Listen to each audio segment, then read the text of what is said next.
हे guys, नमस्ते from India. Welcome back to my YouTube channel. कैसे हैं आप सभी लोग? आई होप आप सभी लोग बहुत अच्छे होंगे।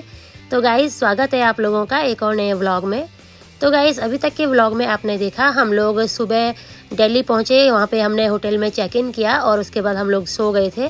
पिछला वाला व्लॉग मैंने वहीं पे एंड कर लिया था, ये वाला व्लॉग उसी से आगे स्टार्ट कर रही हूँ। तो अभी दिन में हम लोग सो के उठे हैं और जस्ट हम लोगों ने यहाँ पे चाय नाश्ता मंगाया। मुझे बहुत भूख लग गई थी तो मैंने पोहा मंगाया और यहाँ पे पराठा भी मंगाया है बच्चों के लिए। विशाल का भी कुछ खाने का मन नहीं था। बाकी चाय वगैरह मंगा ली है। नायशा यहाँ पे उठ के टीवी लगा रही है और हम लोग बैठ के यहाँ पे चाय नाश्ता कर रहे हैं। साथ में रुद्र है, रुद्र नीचे बैठ के अपना कुछ खेल रहा है। बस अभी शाम के टाइम पे हमने यहाँ से चेकआउट करना है गाइस, क्योंकि उसके बाद हमारी रात की फ़्लाइट है। तो उसके बाद चाय नाश्ता करने के बाद हम लोग यहाँ पे अपना नहाना फ्रेश होना वगैरह करने के लिए तैयार हो गए। अभी सभी लोगों ने नहाना है, फ्रेश होना है। और सुबह जब हम आए थे सीधे हम सो गए थे, उसके बाद किसी ने मुंह भी नहीं धोया था। तो अभी सब लोग ऐसे ही हैं और बाहर अभी दोपहर चढ़ी हुई है।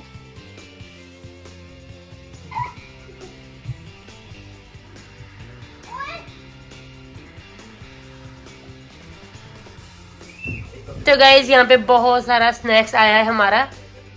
तो काफ़ी सारी चीज़ें हमने मंगाई है। ये पूरा ऑर्डर आ गया है। फटाफट से इसको भी खाते हैं बिना मुंह धोए और उसके बाद नहाएंगे। और इस तरफ हमारे बैग्स हैं, ये हमने फाइनली तैयार कर दिए, बिल्कुल रेडी हो गए हैं। तो ये यहाँ पे हमारे 6 बड़े बैग हैं और 3 छोटे कैबिन बैग्स हैं। तो इन सब का वेट 23 kgs होता है। और इसके अलावा अगर आपके पास छोटा बच्चा है तो 10 kg का एक और बैग जा सकता है इनके साथ चेक इन में। और उसके अलावा 3 हमारे जो हम बड़ों की टिकट्स हैं उनके साथ 3 कैबिन बैग्स हैं, वो 7-7 किलो के। तो बस सारा सामान पैक कर लिया है। चलिए पहले कुछ खाते हैं और उसके बाद रेडी होते हैं और चलते हैं एयरपोर्ट। तो गाइज, मैंने तो उठते ही अपने लिए पोहा ऑर्डर कर लिया था, लेकिन विशाल ने तब नहीं खाया था। अभी उन्होंने सैंडविच और चाय दोबारा से मंगाई है और नायशा के लिए पराठा फिर से मंगाया है। मैंने दोनों बच्चों को फिर से खाना खिलाया, क्योंकि अभी एयरपोर्ट पे भी टाइम लगेगा। तो ऐसे में बच्चे यहाँ से प्रॉपरली खा के जाएंगे तो वहाँ पे आराम से रहेंगे। तो अभी हम लोग यहाँ पे जो हमारे पास एक्स्ट्रा सामान था कल आते टाइम, वो सभी अपने बैग्स में फ़िक्स कर रहे थे। तो एक्चुअली वेट का भी इशू होता है। 23 kg से ऊपर कोई बैग का वेट नहीं होना चाहिए, उसके लिए एक्स्ट्रा पे करना पड़ता है। तो एक बार फिर से हमने सारे के सारे बैग्स खोले और जो सामान हमारे पास एक्स्ट्रा था या फिर जो विशाल के दोस्तों ने लास्ट टाइम पे पकड़ाया था, वो भी अभी हमने सब फिक्स किया बैग्स में। और लास्ट टाइम पे विशाल एक बार फिर से यहाँ पे वेट चेक कर रहे हैं।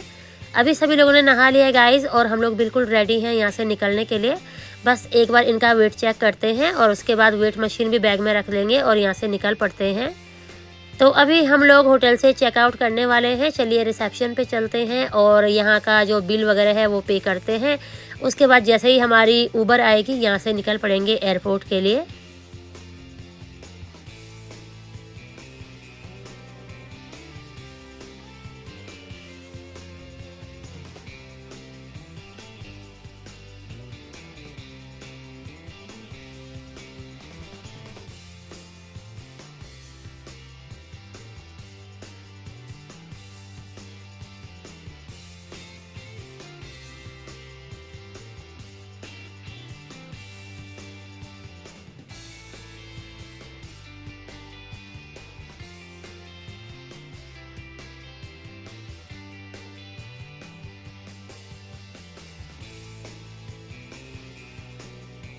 तो गाइज़, अभी हम लोग आ गए हैं रिसेप्शन पे और यहाँ पे जो बिल्स वगैरह पे करने वाले थे वो सभी विशाल ने पे कर लिए हैं और हम लोग अभी वेट कर रहे हैं अपनी टैक्सी का। एक्चुअली बाहर बहुत ट्रैफिक है और काफ़ी टाइम लग रहा है। ऐसे में पहले हमने एक टैक्सी मंगाई थी, वो छोटी थी, उसमें हमारा लगेज आया नहीं, उसको रिटर्न करना पड़ा। और अभी हम लोग इनोवा बुक कर रहे हैं, तो इनोवा आने में भी टाइम लग रहा है। एक्चुअली ट्रैफिक की वजह से थोड़ा और ज़्यादा देरी लग रही है। तो यहाँ पे हम लोग अभी करीब पौने घंटे से वेट कर रहे हैं और ऐसे में हमें काफ़ी देर हो गई थी यहाँ पे वेट करते करते। तो काफ़ी सारा टाइम वेस्ट हो गया।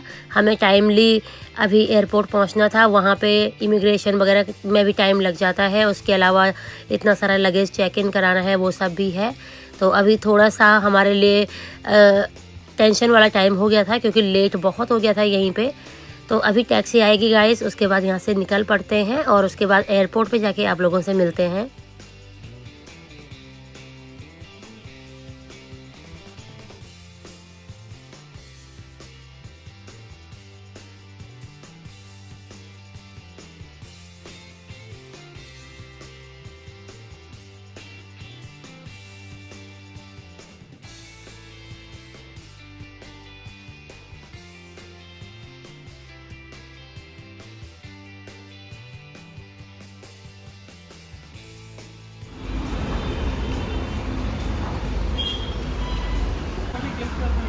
गिफ्ट कर दी।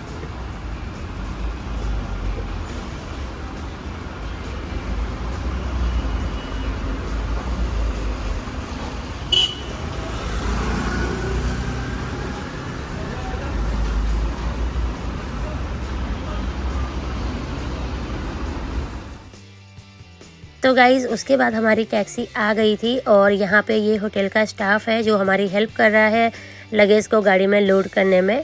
हम लोग होटल से निकल पड़े हैं और आप लोग देख सकते हैं दिल्ली की नाइट लाइफ। तो बस अभी हम लोग यहाँ से एयरपोर्ट के लिए जा रहे हैं। हमें ऑलरेडी लेट हो गया है क्योंकि हमारा बहुत सारा टाइम वेस्ट हुआ।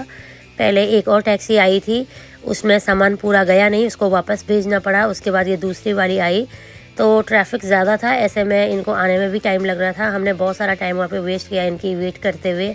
और अभी हम लोग एयरपोर्ट पहुँच जाएंगे। वहाँ पे फटाफट से जो अपना इमिग्रेशन चेक इन वाला काम है वो करते हैं और उसके बाद एक बार बोर्डिंग हो जाएगी, उसके बाद आराम से बैठने के लिए होता है।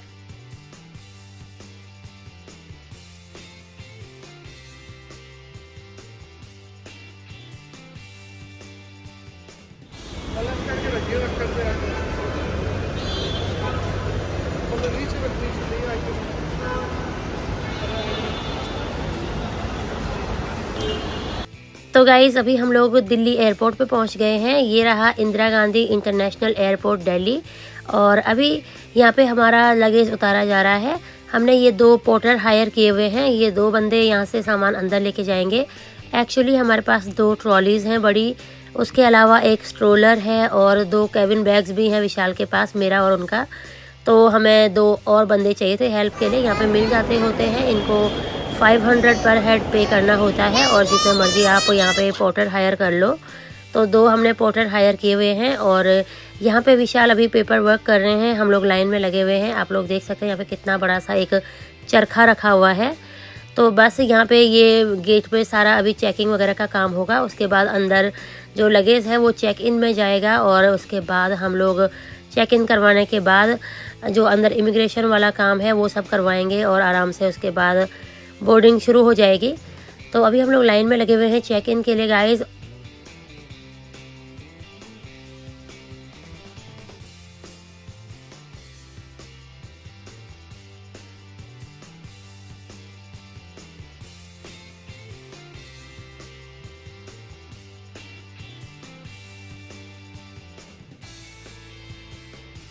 तो गाइस अभी हम लोग आ गए हैं इंटरनेशनल डिपार्चर पे। यहाँ पे बाहर जहाँ पे लगेज चेक इन होता है वहाँ पे तक वो पोर्टर हमारे साथ आए थे और उसके बाद चले गए। उन लोगों को यहाँ पे अंदर अलाउ नहीं होता है। तो हम लोगों ने यहाँ पे रिक्वेस्ट किया कि हमारे पास 2 ट्रॉलीज़ हैं, हम लोग कैसे लेके जाएंगे। तो ये जो ऑरेंज टी शर्ट वाले यहाँ पे खड़े होते हैं बंदे अंदर इनके खुद के, तो उनमें से एक बंदा हमारी हेल्प के लिए आ गया। यहाँ पे उसने हमारे साथ चेक इन करवा लिया। हमारे जो बैग्स हैं वो उठा उठा के आगे रखवाए और यहाँ पे हमारा सबसे बुरा एक्सपीरियंस रहा इस बार का। एक्चुअली ऑलरेडी हमें थोड़ा थोड़ा लेट हो गया था और यहाँ पे इन लोगों ने जब सामान चेक इन हो रहा था उसमें से 2 बैग्स अलग निकाल दिए और मेरा पासपोर्ट अलग कर लिया। उसके बाद इन्होंने हमें बताया कि वो सिक्योरिटी चेक के लिए दोबारा जाना है, डबल चेकिंग होनी है। और इन लोगों को जब पूछा गया कि ऐसा क्यों भाई, पहले तो हुआ नहीं था, ये देखिए ये 2 मेरे बैग्स अलग कर लिए थे, साथ में मेरा पासपोर्ट भी। तो जब इन लोगों को पूछा गया कि ऐसा क्यों हो रहा है तो उन्होंने बताया कि ऐसा ऑटोमेटिकली कंप्यूटर अपने आप से ही 2 एक्स्ट्रा बैग चूज़ कर लेता है रैंडम से कोई से भी, और उसके अलावा एक पासपोर्ट चूज़ कर लेता है। तो किसी का भी ऐसे सिक्योरिटी चेक दोबारा हो सकता है। तो हम लोग टोटली कंफ्यूज थे और बच्चे यहाँ पे इतने ज़्यादा क्रैंकी हो गए थे। रुद्र बहुत रो रहा था यहाँ पे क्योंकि ऑलरेडी बच्चे को भूख लग गई है। और उसके बाद बहुत ही बेकार एक्सपीरियंस था गाइस। करीब 1.5 घंटा हमारा वहाँ वेस्ट हुआ। जो बैग्स थे वो दोबारा स्कैन होके आए और स्कैन होने में इतना टाइम नहीं लगा जितना वहाँ पे जो बंदे बैठे हुए थे उन्होंने इतनी देर लगाई, पता नहीं क्या कुछ करते रहे पासपोर्ट लेके, और बहुत सारा टाइम हमारा वेस्ट हो गया। अभी हमारी बोर्डिंग शुरू हो गई है और स्टिल हम लोग यहाँ पे इमिग्रेशन का ही काम करवा रहे हैं। उसके बाद फटाफट से इमिग्रेशन का काम कराया और हम लोग जा रहे हैं अपने बोर्डिंग विंडो की तरफ। इस टाइम पे फटाफट चलते हुए विशाल के पैर में मोच आ गई थी गाइस, और ये सबसे बुरा दिन था हमारे लिए।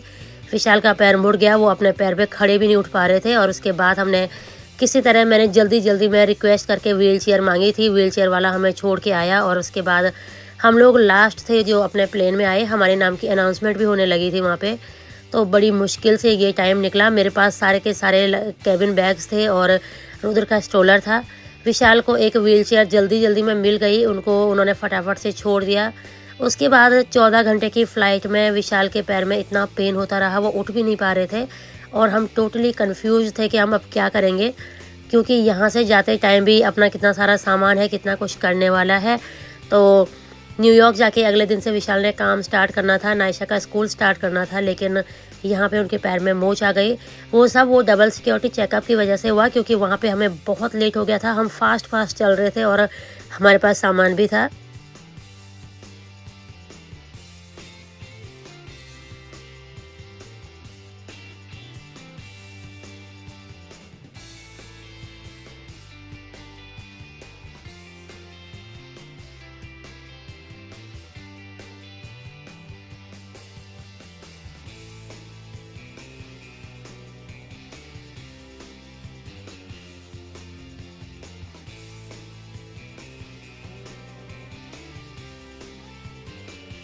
तो गाइज़ उसके बाद प्लेन में खाना सर्व किया गया, बच्चों को खाना खिलाया, बच्चे आराम से बैठ गए।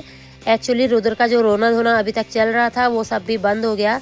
1 मिनट के लिए सिचुएशन बहुत ख़राब हो गई थी। रुद्र बहुत ज़्यादा क्रैंकी होकर रो रहा था और विशाल का पैर मुड़ गया था। हमें समझ नहीं आ रहा था हम क्या करेंगे। तो अभी यहाँ पे खाना खाने के बाद सब कुछ सेटल हो गया गाइज़, और हमारे पास सेंटर की 3 सीट्स थी और एक बगल वाली सीट भी खाली थी। ऐसे में हमने चारों की चारों सीट्स यूज़ की। नायशा उधर बैठ गई और रुद्र को बीच वाली सीट पे बिठा दिया। इस बार रुद्र के लिए बेसिनेट नहीं था। उसके बाद 14 घंटे की फ़्लाइट में मैंने 1 मिनट के लिए भी आंखें बंद नहीं की गाइस। इतनी टेंशन हो रही थी, समझ में नहीं आ रहा था कि हम लोग वहाँ पे जाके क्या करेंगे। एक्चुअली एयर इंडिया के प्लेन में एक भी प्लग पॉइंट काम नहीं कर रहा था। हम दोनों के फ़ोन स्विच ऑफ हो गए थे। स्विच ऑफ होने से पहले हमने विशाल के एक दोस्त का नंबर नोट किया था और वो हमें एयरपोर्ट पे लेने आए। एक्चुअली जब वो एयरपोर्ट पे आए उनके पास हमें कांटेक्ट करने के लिए कोई नंबर नहीं था, हमारे फ़ोन्स बंद थे। बहुत दिक्कत हुई इधर आके भी। हमने इधर आके व्हील चेयर ले ली थी, विशाल के लिए व्हील चेयर मांगी गई और उसके बाद यहाँ पे थोड़ा सा इजी रहा क्योंकि 2 कैबिन बैग्स विशाल ने अपनी गोदी में ले लिए थे। उसके बाद विशाल के फ्रेंड ने हमें घर पे छोड़ा गाइस, और आप लोग न्यूयॉर्क का मौसम देख सकते हैं। अभी हम लोग एक दूध का कैन लेने के लिए यहाँ पे रुके हुए हैं क्योंकि घर पे दूध की ज़रूरत होगी। बाकी थोड़ा बहुत सामान जो होगा कुछ दिन तक वो यूज़ करेंगे। उसके बाद जिस दिन विशाल थोड़ा सा चलने लगेंगे उस दिन हम ग्रोसरी लेके आएंगे।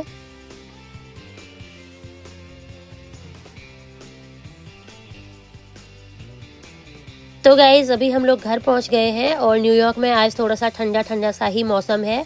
और यहाँ पे जो विशाल के फ्रेंड हैं उन्होंने और अंकल ने हमारा सारा का सारा सामान उतरवाया। विशाल बिल्कुल भी चल नहीं पा रहे हैं और बहुत ही दिक्कत वाली बात है, लेकिन क्या ही कर सकते हैं। तो यहाँ पे अंकल आंटी ने हमारी हेल्प की। हम लोग अपने रूम में सारा सामान लेके गए और जो विशाल के फ्रेंड थे उन्होंने भी हमारा सामान यहाँ पे पहुँचाने में हमारी मदद की।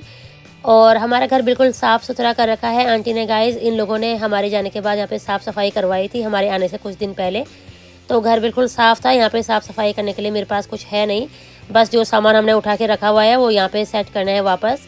आंटी ने फ्रिज में भी हमारे लिए कुछ सब्जियाँ वगैरह रखी हुई थी, बेसिक सी प्याज टमाटर और ये सब, ताकि हम लोग आते ही तुरंत यूज़ कर लें। दूध का कैन भी रखा हुआ है, दूध हम साथ में लेके भी आए हैं अभी। तो बस अपने घर को सेट करते हैं और वापस टाइम टेबल पे आ जाएंगे अपने। अभी विशाल के पैर का क्या होगा ये मैं कुछ कह नहीं सकती। तो आंटी ने आते ही हम सबको चाय पिलाई। उसके बाद जो पापा जी थे जो हमें छोड़ने आए थे वो चले गए और बाद में हम लोग अपने घर में अपना घर सेट करेंगे थोड़ा सा गाइस।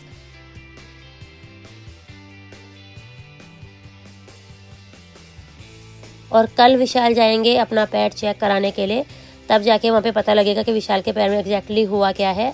आप लोग देख सकते हैं इतनी लंबी जर्नी करने के बाद मेरे पैरों में बहुत ज़्यादा स्वेलिंग हो रखी थी।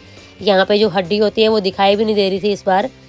तो बस मैंने अपना घर सेट किया थोड़ा थोड़ा करके, और शाम को मैं नायशा को लेके गई उसकी स्टेशनरी लेने के लिए। कल वो स्कूल जाएगी यहाँ पे, तो बच्चों को नहला धुला के घर पे रख दिया था। उसके बाद नायशा मेरे साथ गई स्टेशनरी लेने के लिए, और ये कुछ हमारे मेल्स आए हुए हैं, इतने टाइम के कलेक्ट हो रखे हैं, ये सब चेक करने हैं।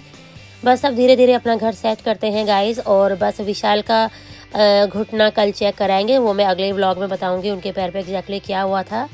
आज मेरे पास खाना बनाने का काम नहीं था। आंटी ने मुझे कहा चाय वगैरह अपनी बना लो, बाकी खाना वो दे देंगे। आंटी ने लंच भी खुद ही दिया था, डिनर भी हमें खुद ही दिया था। ये मैंने लंच के बर्तन यहाँ पे धो के रखे हुए हैं। तो अभी सामान सेट करना है, उसमें थोड़ा थोड़ा टाइम लगेगा। अंदर रूम्स मैंने साफ़ कर लिए थे, वैक्यूम कर लिए थे, और घर बैठने लायक बना लिया है। मंदिर अभी सेट नहीं किया है, बस कान्हा जी रखे हुए हैं। तो ये रात का डिनर है जो हमें आंटी ने दिया था गाइस। तो यही था इस व्लॉग में guys. Thank you for watching. फिर मिलते हैं अगले व्लॉग में, तब तक के लिए bye bye and take care.